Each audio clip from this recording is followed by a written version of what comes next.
Engineering college के विद्यार्थी दोस्तों, मैं आपसे माफी चाहता हूं इस बात के लिए कि मराठी नहीं बोल सकता, इसलिए मैं मेरी बात हिंदी में कहूंगा और अंग्रेजी में बोलना नहीं चाहता।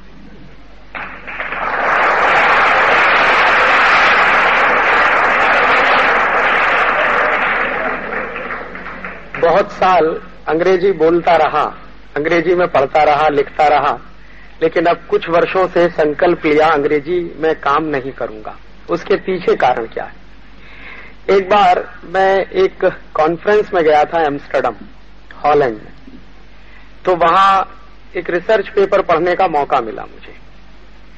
तो मैं मेरा रिसर्च पेपर जब पढ़ रहा था तो एक डच साइंटिस्ट ने खड़े होकर मुझसे पूछा कि आपके देश की नेशनल लैंग्वेज क्या है, राष्ट्रभाषा क्या है? तो मैंने कहा मेरे देश की भाषा हिंदी है।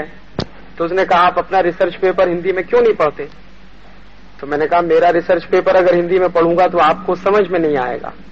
तो उसने कहा आप हमारे समझने की चिंता क्यों करते? तो मैंने कहा क्यों? तो उन्होंने कहा आपसे पहले जो साइंटिस्ट आए रिसर्च पेपर पढ़ने के लिए, उनमें से कितने साइंटिस्टों ने अंग्रेजी में पेपर पढ़ा? तो मैं चुप हो गया, क्योंकि मुझसे पहले कुछ फ्रांसीसी वैज्ञानिक थे, उन्होंने फ्रेंच में पढ़ा था, और उससे पहले कुछ डच साइंटिस्ट थे, उन्होंने डच में पढ़ा था। एक जापानीज साइंटिस्ट आया था, उसने जापानीज में पढ़ा था। रूस का एक साइंटिस्ट था, उसने रशियन में पढ़ा था। तो उन्होंने कहा ये सबके सब वैज्ञानिक अपने अपने देश की भाषा में पढ़ते रहे, तो क्या हमको ये सब समझ में नहीं आया होगा? तो मैंने कहा मुझे मालूम नहीं है। तो उन्होंने कहा कि आप चिंता मत करिए, हमने व्यवस्था की हुई है, हमारे पास कंप्यूटर की व्यवस्था है, आप जिस भाषा में पढ़ेंगे हम हमारी भाषा में उसका ट्रांसलेशन करवा लेंगे, लेकिन आप उसको पढ़िए। तो मुझे पहली बार आश्चर्य हुआ कि मैं हिंदी में पढ़ नहीं सकता। तो उस वैज्ञानिक ने मुझको जो कहा, मुझे ऐसा लगा कि जैसे मेरे गाल पे किसी ने तमाचा मारा।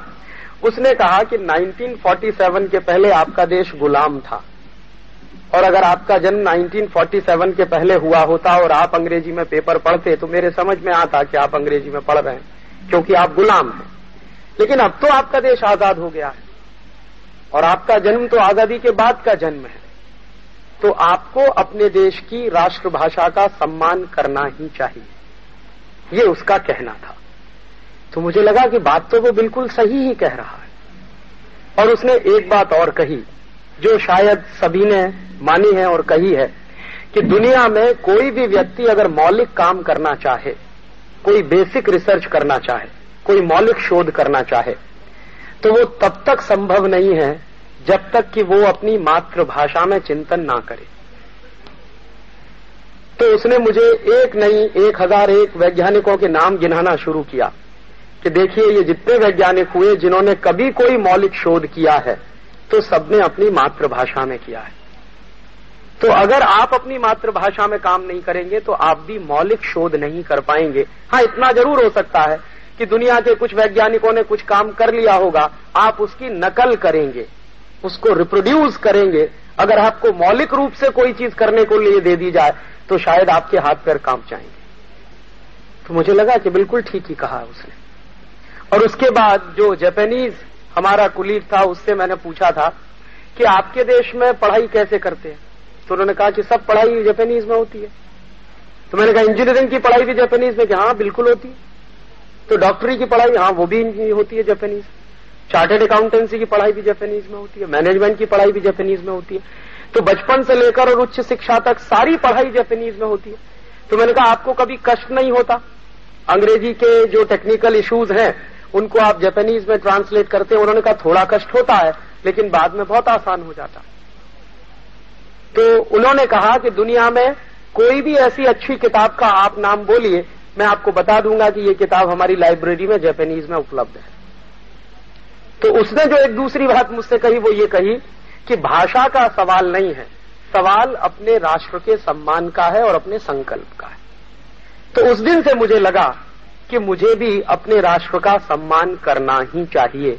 उस दिन के बाद से मैंने दोस्तों ईमानदारी से आपसे कहूं हिंदी बोलना शुरू किया या सीखा, और अभी भी सीख रहा हूं।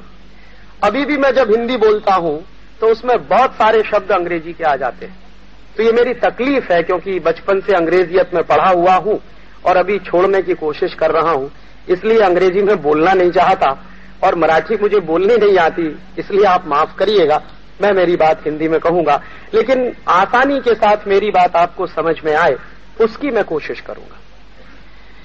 जिस विषय पर आपसे बात करना चाहता हूं, ये विषय आपके और मेरे देश के लिए बहुत महत्वपूर्ण है और हमारे देश में जितना महत्व इस विषय का है उससे ज्यादा महत्व दूसरे देशों में इसका हो चुका है।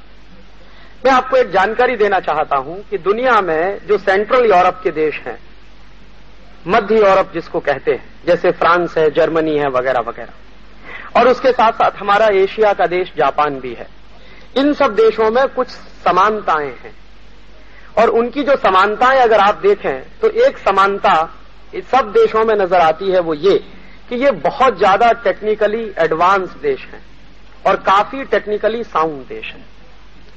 सेंट्रल यूरोप के और खासकर हमारे एशिया में चीन और जापान, तो ये सारे के सारे देश इतने ज्यादा अच्छे मजबूती के देश बने हैं, इसके पीछे कुछ कारण है, कुछ उनकी खासियत है। और उनकी खासियत ये है कि उन सारे देशों में राष्ट्र सम्मान और राष्ट्र प्रेम भयंकर भरा हुआ है लोगों में। जैसे जापान में एक नियम है, आप सुनेंगे तो आश्चर्य करेंगे। जापान में कोई विद्यार्थी अगर इंजीनियरिंग में पढ़ता है, मेडिकल में पढ़ता है, मैनेजमेंट की पढ़ाई करता है या कुछ भी करता है, कोई प्रोफेशनल एजुकेशन ले रहा है, तो जापान का वो विद्यार्थी अमेरिका जाने की बात करेगा अगर, या यूरोप जाने की बात करेगा और वो कहेगा कि मुझको ज्यादा एडवांस स्टडी करनी है और ज्यादा उसमें जानकारी करनी है, तो जापान की सरकार उसके साथ एक समझौता करती है, एक एग्रीमेंट करती है। एग्रीमेंट ये होता है कि वो जापान से जाएगा जरूर, दुनिया के जिस देश में वो जाना चाहता है अपने ज्यादा अध्ययन के लिए, ज्यादा ज्ञान प्राप्त करने के लिए वो जाएगा, लेकिन उसके साथ शर्त ये होती है कि वहां से अध्ययन करने के बाद वापस लौटकर उसको जापान में सर्विस देनी ही पड़ेगी। ये नहीं हो सकता कि वो जापान से अमेरिका चला जाए और फिर जापान को भूल जाए और अमेरिका में नौकरी करते करते इतना मस्त हो जाए कि उसको याद भी न रहे कि उसका कोई देश भी है जापान। ऐसा ही फ्रांस में भी है। फ्रांस में जितने सरकार द्वारा चलाए गए इंजीनियरिंग कॉलेजेस हैं या वहां के प्रोफेशनल इंस्टीट्यूट्स हैं, वहां भी इसी तरह का नियम लागू होता है कि उनको अपनी सर्विसेज देनी ही पड़ती हैं। अमेरिका में बहुत साल तक ये नियम चलता रहा था। अभी पिछले 3-4 साल से ये नियम थोड़ा सा बदला गया है और इसको ढीला किया गया है। अन्यथा अमेरिका में तो ये नियम वहां तक चलता रहा था कि टेक्नोलॉजी में काम करने वाला कोई विद्यार्थी अमेरिका छोड़कर अगर दूसरे देश में जाना चाहता है तो उसको अमेरिका की आर्मी में सर्विस देनी ही पड़ेगी, और वो अमेरिकन आर्मी में अगर सर्विस नहीं करेगा तो उसको बाहर जाने की व्यवस्था अमेरिकन सरकार नहीं करने वाली। और सेंट्रल यूरोप में तो 1980 और 1985 तक ये नियम चलता रहा कि सेंट्रल यूरोप का कोई भी विद्यार्थी यूरोप छोड़कर किसी दूसरे देश में जाकर अध्ययन करने की कोशिश करना चाहता है या अपनी कमाई के लिए जाना चाहता है, जीविका चलाने के लिए जाना चाहता है, तो उसको अपने देश की नेशनल सर्विस देनी ही पड़ेगी। तो एक बार मैंने एक सज्जन से ऐसे ही पूछा था, एक मेरे परिचित मित्र है, फ्रांस में है, सोरबोन में, उनका नाम है जेan-मारी लपें।